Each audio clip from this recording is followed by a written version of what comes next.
Welcome all, and it is that time for Roundtable Live here at Revolution Radio, freedomslips.com. Be rolling on till 4 a.m. in the morning Eastern time. New ideas, different hosts every night, different subjects every night. You never know what's going to happen right here at the Roundtable Live. King Arthur has nothing on us. We're going round and round.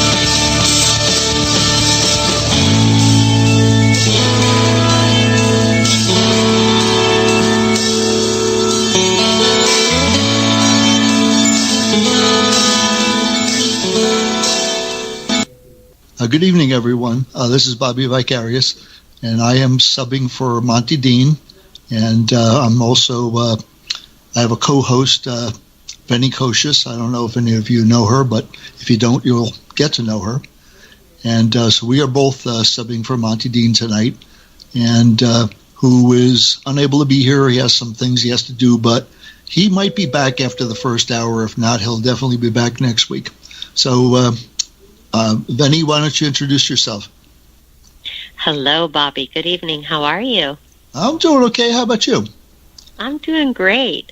Well, I'm Vennie Kocsis. I'm the author of Cult Child, a memoir which is about my life growing up in an end times cult here in the United States. If you want to find out more about me, the best place to do so is to visit my website. It's spelled VENNIE KOC, S like Sam, S like Sam.com. Also, I'll be starting my show on Sunday with Miss Kathy O'Brien, the Survivor Voices show here on Freedom Slips. I'm really excited about that as well. Is that it, Vennie? Or you got more? Sure. Yeah. No, that's it. That's all right. What I'll give you for now, Bobby. All right, that's cool. And anybody who doesn't know me, I'm a relatively new host too, although I've frequented the roundtables for a few years. I'm hosting tomorrow night from midnight until 2 a.m. My roundtable is called Urban Psychosis. So you can check that out too. That's really brilliant. That's a great title. It really is.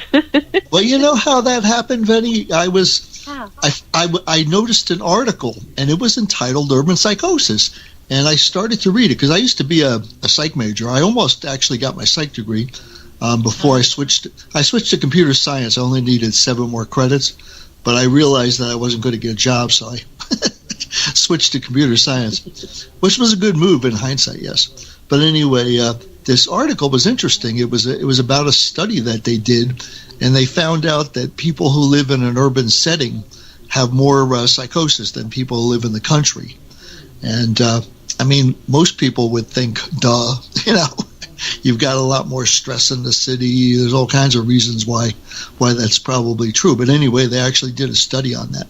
So, and what did the study show? I mean, what were the reasons? Well, the study just showed that, yes, there are more sick people in the city. But it didn't say why or give well, they postulated some things, but they didn't really know why. I mean, there was a bunch of different psychologists who postulated different reasons, I mean, and some of them were as ridiculous as, well, maybe the people in the country that are sick just automatically move to the cities because they feel like maybe they'll get, free treatment there or something, and, stuff like that. There was no real good reasons that I heard. Or better care, better access to better care, maybe. Yeah, I feel like in a country. Yeah, I mean, maybe you could build a case for that, but I think it just boils down to the fact that, if you live in the city, you got a hell of a lot more stress.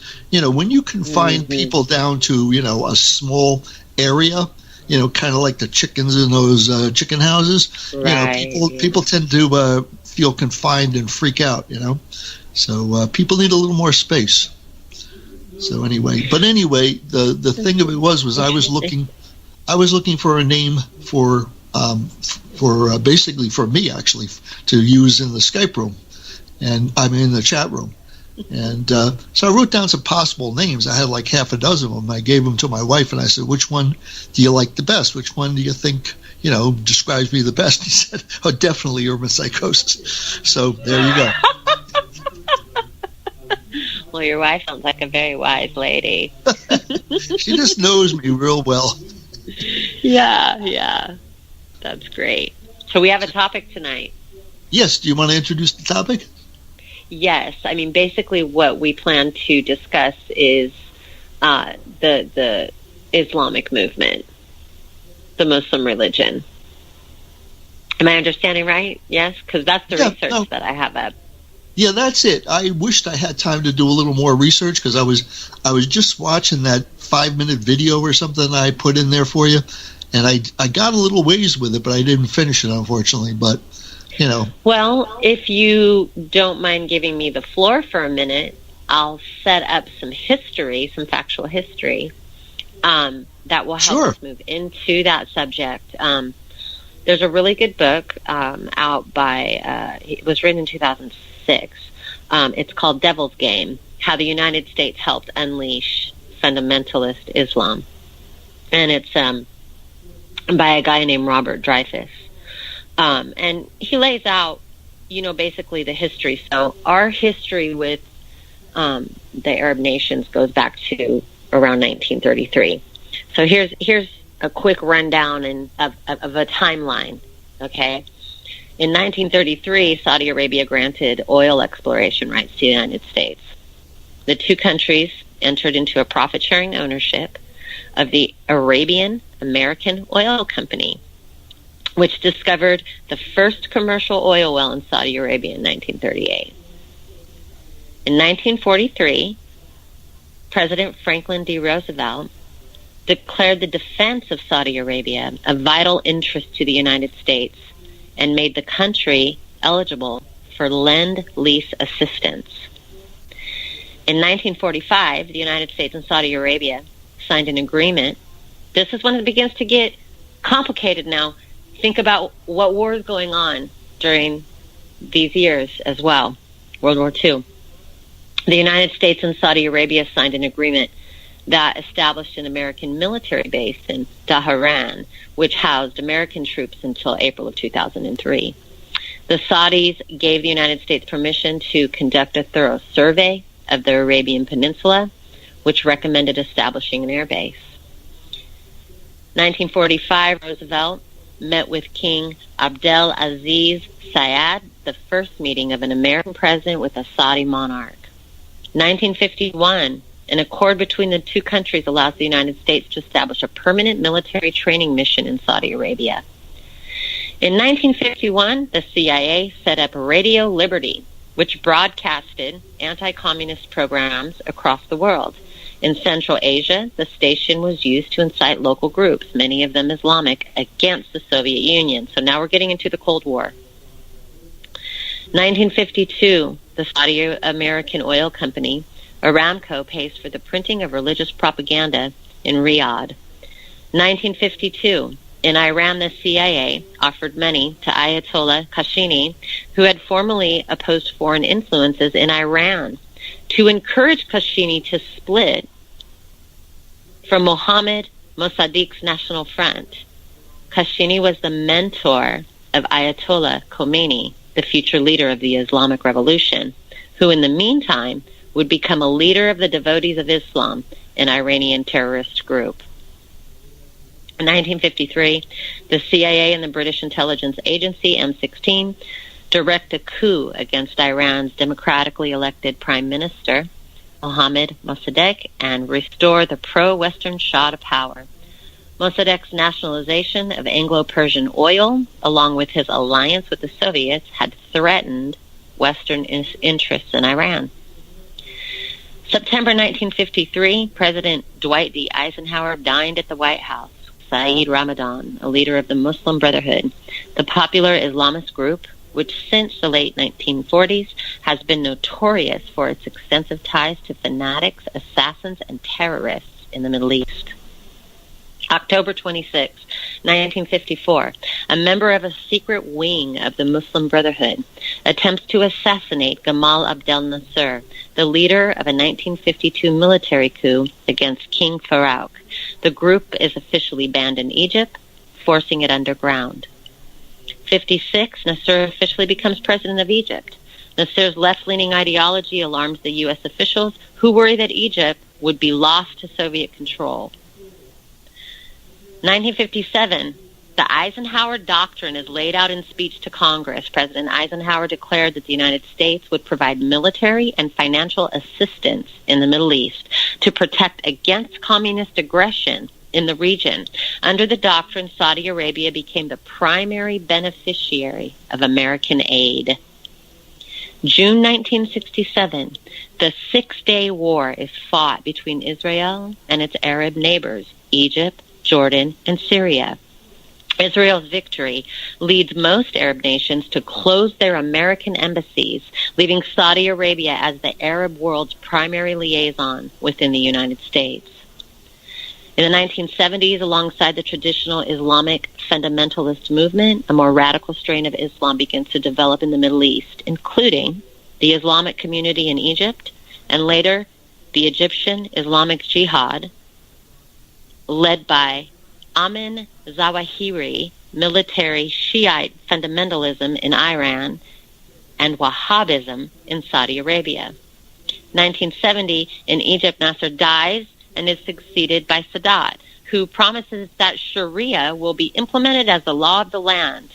Political Islam begins to emerge in Egypt, and an Islamic banking system is created, both of which would become essential in assisting militant, radical Islamic movements. 71, Sadat consolidates his power, purging government of Nazarites and freeing Muslim Brotherhood prisoners. In 1972, the CIA founds the Asia Foundation to fund leaders of the Afghan Islamist movement at Kabul University. Beneficiaries included 2 Afghans who would cultivate ties with Osama bin Laden. The two run a secret group that infiltrates the Afghan armed forces and will later lead jihad forces against the Soviet Union in the 1980s. 1972, a secret military cell is created within the Organization of Muslim Youth, a student group in Afghanistan. The organization requests covert aid from the CIA for its anti-communist activities, including the killing of 4 leftists. Although the entreaty is denied, the CIA offers its sympathy to the OMY. July 17, 1973, Afghanistan's Soviet-friendly Prime Minister Sardar Daud overthrows the Afghan royalty, establishes a democratic republic, and becomes president. The United States quickly begins funding Afghan descendants and supporting the radical Islamic Party against him. You see where we're going here? I could keep going into 1973. In October, Israel's fighting and eventually wins the Yom Kippur War against Egypt. Syria, after a surprise attack by the latter two nations. In response to U.S. support for Israel, OPEC reduces oil production. Oil prices will eventually quadruple, enriching the Saudi Arabian government, which uses the profits to foster Wahhabism in the 1970s and 1980s. So we're just into 1973, 40 years. The U.S. has been in business with Saudi Arabia, was in business with Osama bin Laden, and things begin to turn. In September of 73, the CIA partnered with Iranian and Pakistani intelligence, the latter of which is loosely associated with fundamentalist Islamic Afghan groups, to run raids in Afghanistan and stage a failed coup against President Sardar Daud. The effort was repeated in December of 73 and June of 74. I'm going to skip past a little bit so that I'm not too lengthy and try to get into a more recent, where in the 80s the Carter Doctrine stated that the United States would use military force in the Persian Gulf, right? So we begin the Persian Gulf War to protect its interests, oil, if necessary, although at this time it is mostly an empty threat since the U.S. lacks sufficient forces in the region. 1984, we're looking at Osama bin Laden, who was central to U.S. recruit efforts for the Afghan war. 1987, Hamas is founded. Growing out of radical elements of the Egyptian Muslim Brotherhood, U.S. intelligence groups report shows that the Israeli Secret Service is giving covert support to Hamas as a counterpoint to Palestinian nationalism, but the U.S. turns a blind eye. 1989, the Islamic Salvation Front is established in Algeria as a new political party out of elements of the American-supported Islamist movement in the 1980s. Goes on into the 93, following the bombing of the New World Trade Center. Omar Abdul Rahman, a co-founder of the Faisal Islamic Bank of Egypt, who helped the CIA recruit militants for the anti-communist crusade in the Afghanistan war, is now convicted in 1995 involvement in a conspiracy. Hey, Moving on.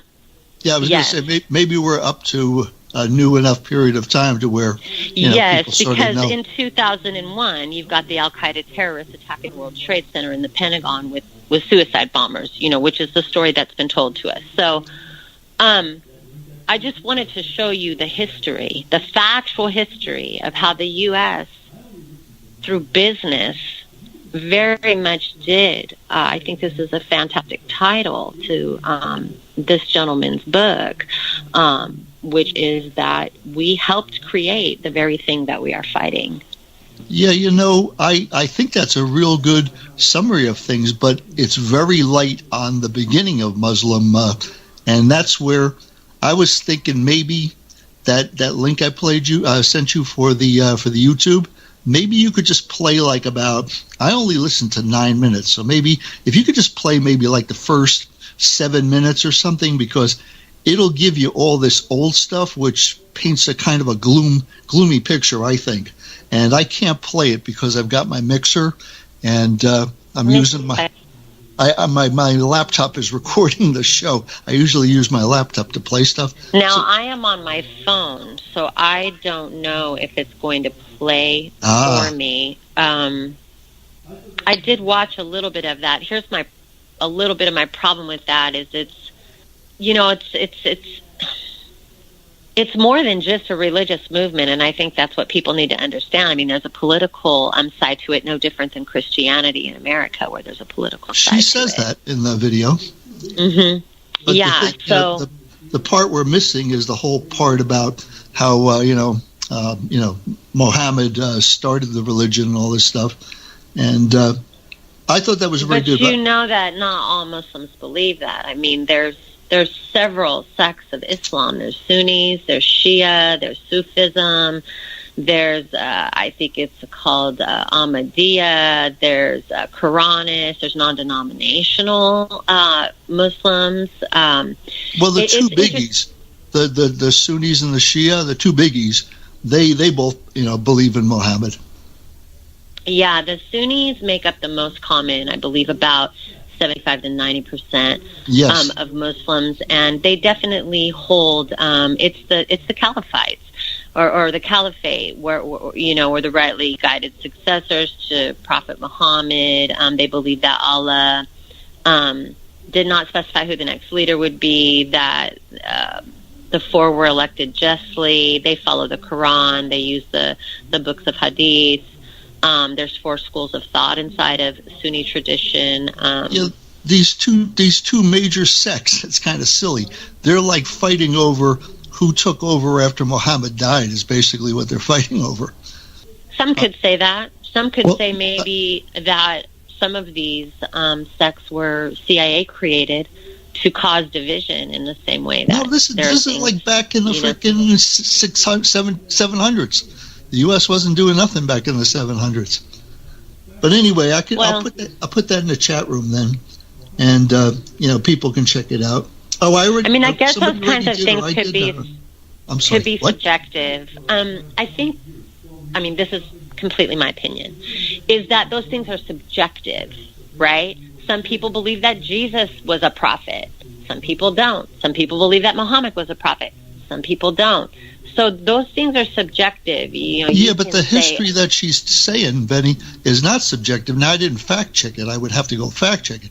But she's basically talking about how Muhammad started this thing somewhere around 600 or 700 AD, and he did it for I don't know how many years, 12 years or something, and he couldn't get the religion to go anyplace. So basically what he did was he went to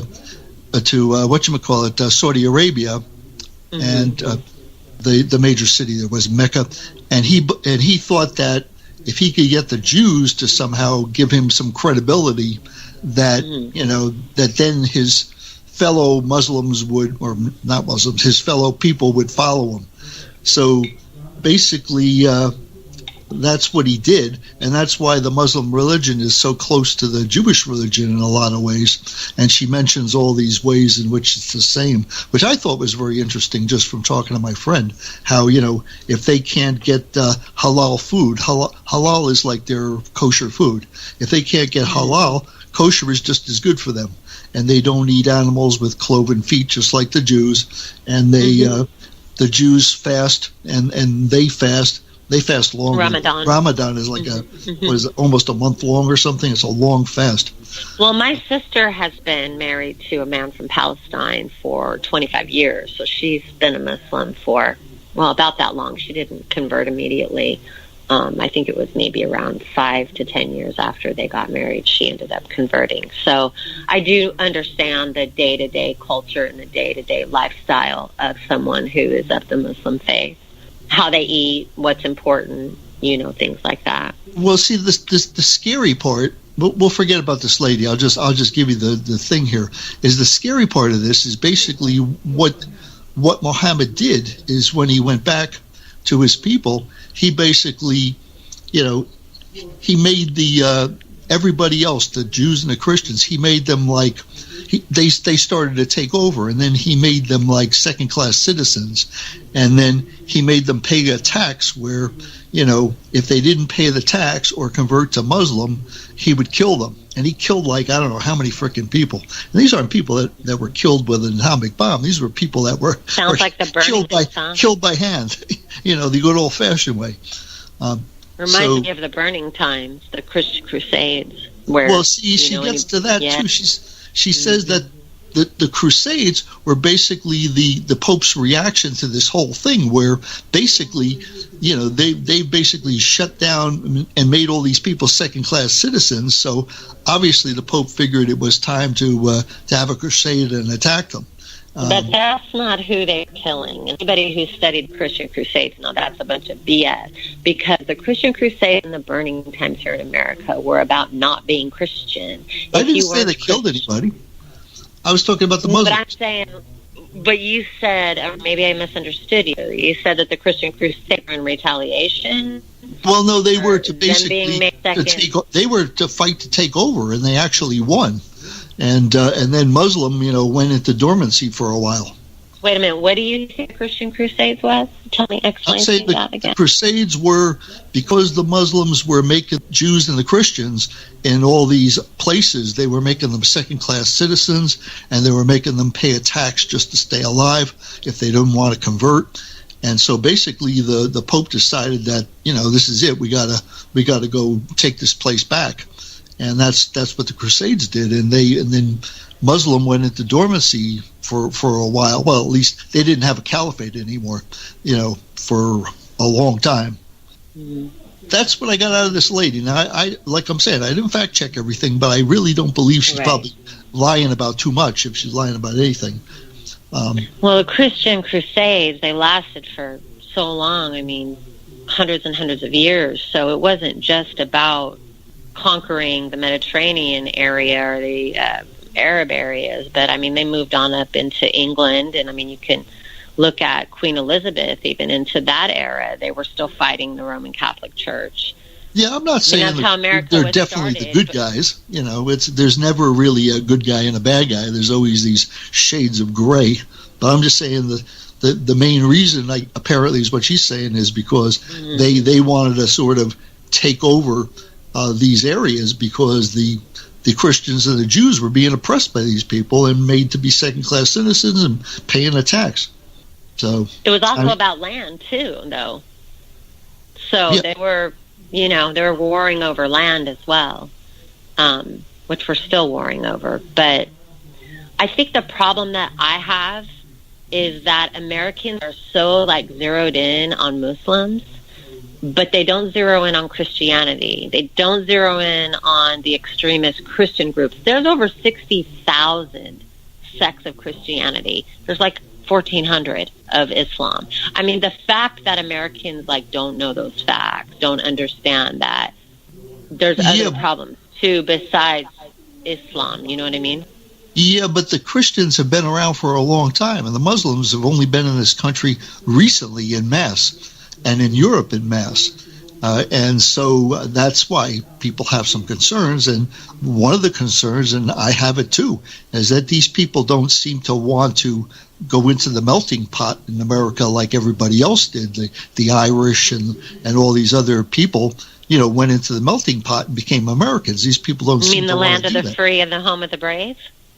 Whatever. I'm just saying you get to be whoever you want, and you don't have to fit into a mold, and that's what America's supposed to be about.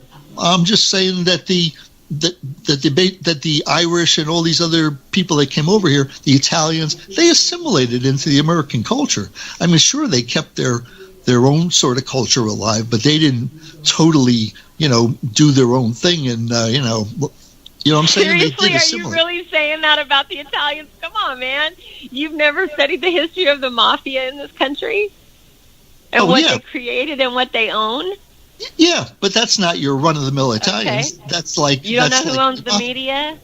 Excuse me? You don't know who owns the media? Oh, I think that... Right? So, I don't know. It's concerning to me that if... I wish there'd have been this much concern about religion when I was stuck on a cult in Alaska and nobody in America was paying attention and I was being raped and abused by religion. And so it pisses me off. I'm concerned about these people. But it is a religion. I'm concerned about these Muslim people, that they are not... What are they going to do? They came to America, but they don't want to assimilate. They want to do their own... In what way? Excuse me? I don't understand what you mean by assimilate. What is that word? I mean, what do you mean? Assimilate to what? That's what America is billed as being. They're the great melting pot. Everybody who comes over here, the Japanese and all the Koreans, all these people come over here, and they basically all sort of assimilate and become Americans. What does that mean? Tell me what that means. If I come here as an immigrant, what do I need to do to assimilate into American culture? What does that mean to you? Well, first generation, they don't assimilate too well. Obviously, they do what the Muslims do. They kind of stay together in a little community because they don't speak the language too well and all of that kind of stuff. But then the second generation assimilates and on until where they're fully assimilated. I mean, assimilated. So you're telling me that immigrants that come over here from other countries can't speak English? No, I'm saying that the immigrants that come over here, like I'm Polish. I've never even been to Polish. I don't speak Polish. I'm an American. Mm-hmm. I don't consider myself a Polish American. But you were born here in this country, correct? Yes, I was, sure.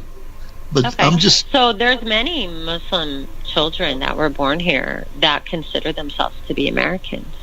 Yes, and my friend, well, he wasn't born here, but he's a citizen. He got his green card, the whole 9 yards. He's a full-fledged citizen. He can vote. There's dual citizenships, too. So then if you have a dual citizenship, which country are you supposed to claim? I mean... It's kind of, I can take my brother-in-law, for example. He owns a business. He pays taxes. He's an American. He has, what you say, assimilated into our capitalistic country and taken advantage of the American way, which is why he came here, right, for a better life. But yet he has to be judged and looked at, and people freaking out, because he believes a certain way. I mean, to be looked at as a terrorist. Do you see what I'm saying? We could talk about religion and mind control, and that's a whole other conversation. But I don't think that anybody should just be, targeted because of their skin color or because they pray 4 times a day or walk into a church. I mean, I certainly don't target Christians, or am scared of them or anything because they're under mind control. I'm not afraid of any of these people. I'm afraid of my government, who is behind it all. Well, I'm afraid of my government too. We agree on that. But the thing of it is, it's like the other thing is see, I was raised a Catholic, and I am not very Catholic. As a matter of fact, I'm not Catholic at all, really. But it's I was telling you the other night, I was talking to you that Catholics, a lot of Catholics that I know, or most of the Catholics I know, don't really do everything the Pope says. They feel like if they want to get a divorce, they're going to get a divorce. If they want to get remarried, they're going to get remarried. The Pope says you can't get remarried because you are divorced, and the divorce really doesn't divorce you. You got to go for an annulment and all this crap, and then you pretend like you were never married, like my friend who has 3 kids, and he go through all this crap so he could get officially married in the church, and it's ridiculous. He has 3 kids, so he got an annulment that he was never married. He never had 3 kids. I mean, it's crazy. But most Catholics don't buy into that. Most Catholics that I know, they do their own thing. They go with the Pope, on a lot of things, or most of the things, but things that, like I'm talking about, if they're unrealistic for today's world, they don't go with them. But the Muslims, as far as I can see, they go with everything. I don't think there's any partial Muslims. At least I don't know any. Do you know any partial Muslims who sort of only partially follow the Muslim religion? Well, I would hope not. Wouldn't that be quite hypocritical to lay claim to a religion and then not follow it? I'm telling you that's what Catholics do. That's what most of the Catholics I know do. They don't follow everything the Pope says. Right, but they want to lay claim to it because just in case when I die, you never know. There might be a heaven, so I got to stay in there with it. Go to confession every once in a while, stay good, right?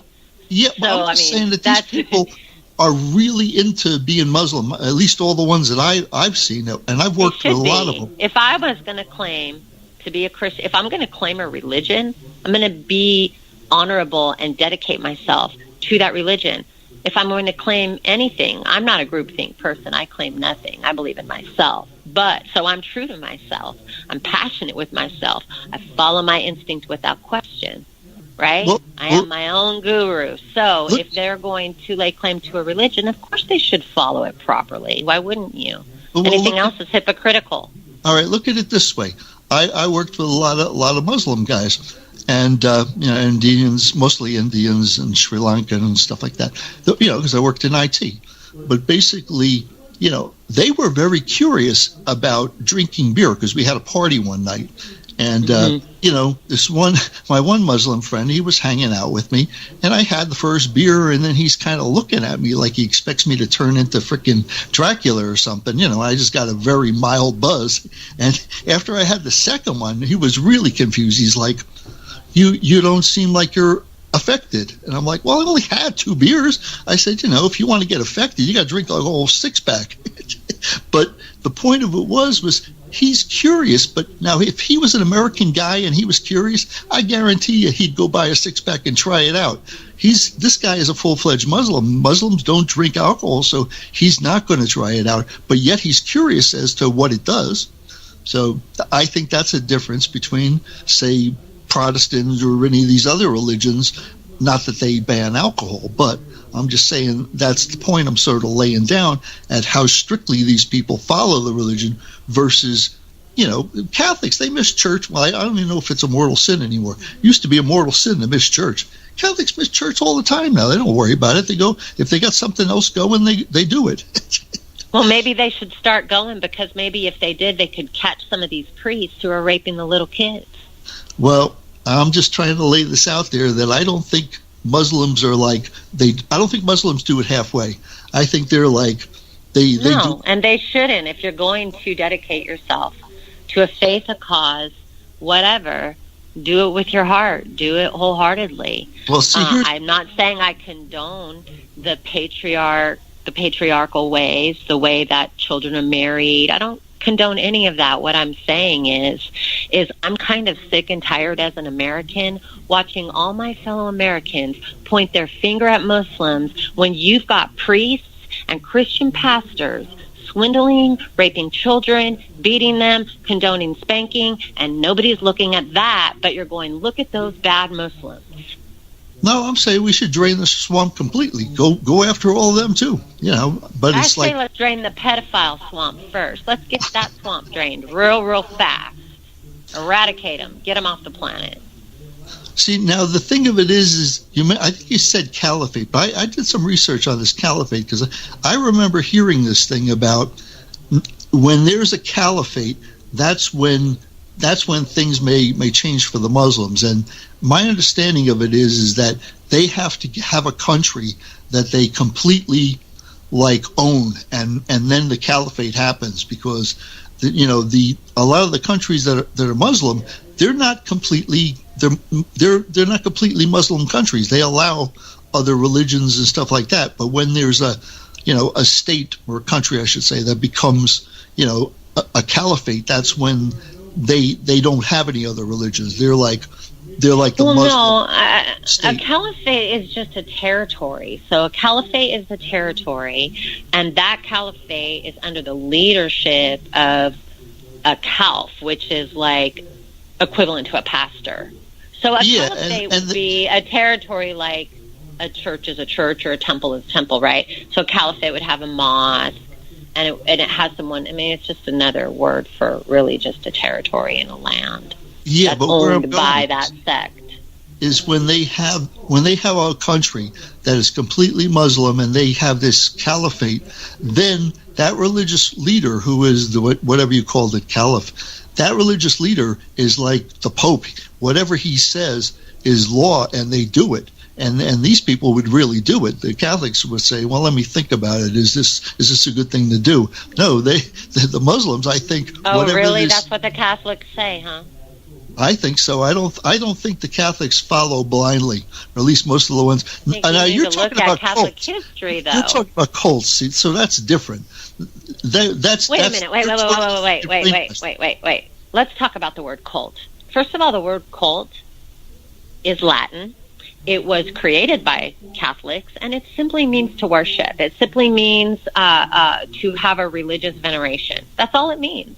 It's but that's simple. what it means, but that's not the way you're using it. You're using it as for these fanatical groups. That's not how I use it. I don't misuse cults. Now, some cult experts may, but I'm not one of them. I use cult as cult is derived. I'm a language person. I don't change words to suit my agenda. All religions and anybody who worships anything outside of themselves is exuding cultic behavior. All right, I mean, so that's just a fact by the word. What do you call these fanatical religious groups that do all these terrible things to children? They're all religions. Okay, if you look at the word cult, it's not a complicated concept at all. It's one word. It has a definition. It's a Latin derivative. It means to have a religious veneration. Look up religion. It means to worship a deity, something of the supernatural. So if you're looking at that word and simply looking at the definition, every single person who worships something outside of themselves, a deity, anything, is partaking in cultish behavior. You go to religions or cults by that definition, which is derived from the Catholic Church. Yeah, I'm asking you, what do I call these fanatical groups? They're all cults. They're all cults to me. All religions are cults. I don't, personally, I don't separate them, because they all derive from the same problem, which is mind control. The mind has been stolen and programmed with BS. And that's the derivative of all religions. I into that show you sent me, Vennie, and I listened to a bunch of stuff.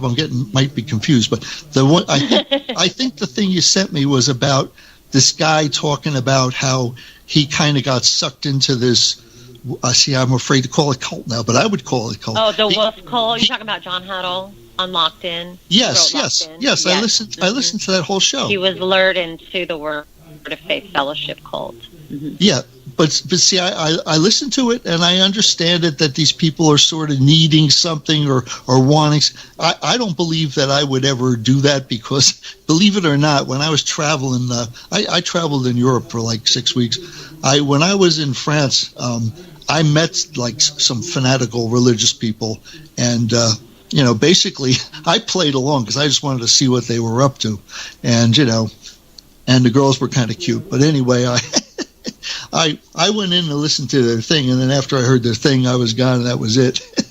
But I'm just saying I don't think I would get sucked into that thing because, I wouldn't do any of that. That's what everybody who's ever been lured says. Well, they would have to have something pretty damn good to lure me, man, because it's like I ain't quitting my job and moving. You've already been lured. Just Didn't for this you tell me religion. You were Catholic? You've already been indoctrinated. You were indoctrinated at birth. You never stood a chance coming out of the womb, right? Because you were born Catholic. Well, apparently I wasn't indoctrinated enough because my parents weren't real religious, people. I mean, they went to church kind of thing, but that was about it. Or maybe you deprogrammed yourself a little bit over time as you grew up. You started to gain critical thinking and going, okay, like, do you believe in heaven and hell? I believe in the Creator. That's about the only thing I believe in. I believe that this is not an accident. That's something created this universe. That's as far as I go. I don't know what it is. I don't know what happens to me when I die. I kind of favor reincarnation, but I don't know. I might just die and die. Who knows? Right. That's kind of how I am too. I'm not. I don't fear death. I'm not hung up on death. I don't think about death. I'm pretty in the moment. That's a good reason not to fear death, because I think this is very interesting. That to my reasoning. I'm very logical. If I die when I die, then I'm not going to exist. I'm not going to be depressed about it. I'm not going to be anything. There's nothing. You're going to be dead. Yes, but I won't miss it. I won't know it. God, man. You'll be looking back at Earth going, deuces. Bye, everyone. Finally. Well, if you think about it, really, if you don't exist anymore, you can't be depressed about not existing anymore because you don't exist. Right. Yeah. So. Back to what we really, our main topic, talking about Islam. There's a concern. You're going to hear my cat. She's just going to be a part of the show. That's just how it is. Loud. She's a talker. Yeah, she's a talker. My cat is very vocal, too. Yeah. She's a little mackerel tabby, and she really wants to go outside, but we're not in that space right now. But I think that we have to really stay within our critical thinking minds and realize that we have to stop watching the mainstream media, first of all, because we're really being fed, and we've been being fed fear since the 50s. We're 50 years in, when they added "In God We Trust" to our money. They changed our Constitution. Nobody did anything about it. Nobody protested. They just let it happen. In our allegiance, those are two grave constitutional violations that, changed our country, I think, for the worse. And we are not one nation under God. Our Constitution says that we are not one nation under God. And people need to stop that and realize that a lot of the God people are just as bad as the people who are Islamic. There's bad people and there's good people everywhere, in religion, in non-religion. Yes, I would agree that, there's some real, like the honor killings, they're horrific. To kill a girl because she didn't marry someone or she dated the wrong person and brought shame to the family. I believe this is an education issue. This is, we have in America and in Europe and in the UK, we have access to information that a lot of those people, the average person, does not have access to. And so we see on the news these extreme stories because that's what the news brings us. Fear, fear, fear, fear, fear. But when you get down like you did with your friend to a ground level, you realize that most of the average humans, we don't want hate, and we don't want war, and we don't want death. We want peace. And to be able to be who we are. Here's the interesting thing, Vennie. Now, this guy, I was friends with him for a couple of years while I was working there. He was my walking buddy. Every day after lunch, we would walk, and then we would talk while we were walking. But so I would say I knew him pretty well just from talking to him. But he's a very, Indians in general kind of are gentle people. They're very very nice people. But basically, I swear, if there was a caliphate and the head dude said, go kill everybody who's not a Muslim, I really don't know if I would be sure that he wouldn't. I mean, I kind of think he might. That's how into being Muslim he is, and that's the part that scares me. The KKK and the kind of like a totally brainwashed thing, except the whole religion is brainwashed. I mean, that's how I was raised in the Christian faith. I was raised that, we were trained in survival. We were trained to shoot guns. We were trained that we were a part of the army of God. And in fact, we were trained that we would be fighting for the Jews. And we sang Jehovah Jireh. We killed our animals kosher. This is in the Christian faith now. Okay. And never, of course, could any of us critically think like, wait a minute, why are we fighting for someone else? But we were execution trained, and that is basically what's being done to a child. I mean, anytime you say, if you do this, you will burn in hell. I mean, the rapture's coming. The world might end today. It might end tomorrow. I mean, think of the spinning that's done. And this is generational. Islam is generational. Christianity is generational. Hundreds of years. We just are now, I think, starting. Actually, if you look at statistics, more millennials are leaving Islam and Christianity than ever before recorded on this planet. And those are statistics that the news doesn't show you. Well, I wouldn't be surprised about people leaving Islam, because if I was a teenager and they said I couldn't drink, I'd be out of there. Well, then the Mormon kids have got to go too. They can't even drink soda. Yeah, well, I dated a Mormon girl one time, and so I did a Mormon girl one time, and she was a little devil, man. I think when you grow up in that repressed thing, that you kind of lash out. So she was half Mormon, kind of like you were half Catholic. I guess, or I'm just saying, she had a real little devilish side. So, yeah. I mean, it's sad that that kids can't be free to just be themselves. I mean, but when you have, I think they are more free in America. They have more options available to them, obviously, and they have the internet, and they have ways to educate themselves. I mean, I raised both of my sons. I didn't shove I kept my own spiritual faith very private, and I let them explore everything, even Christianity, and they both found their own paths.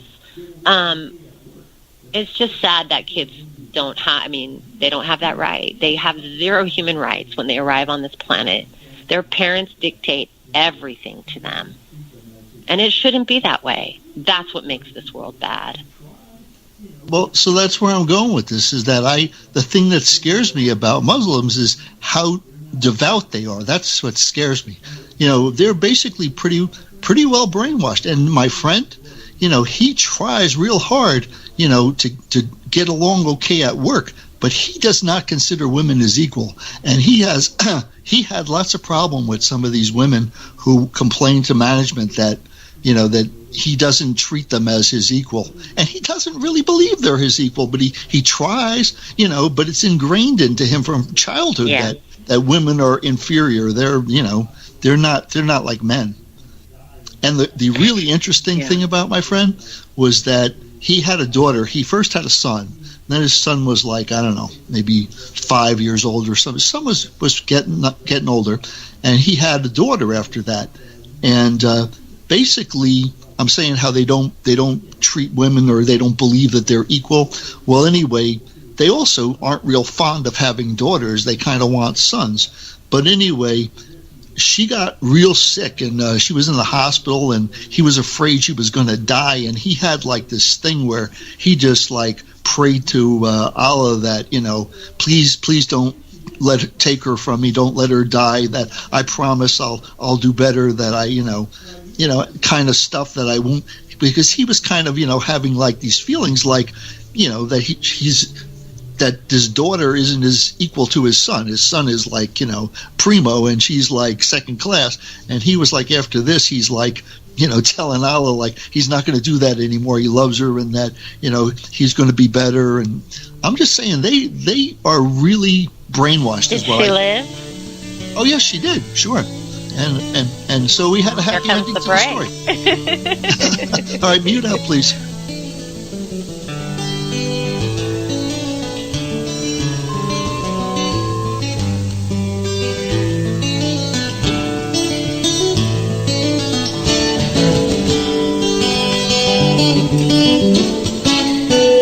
Listen to Revolution Radio at freedomslips.com. We'll be right back.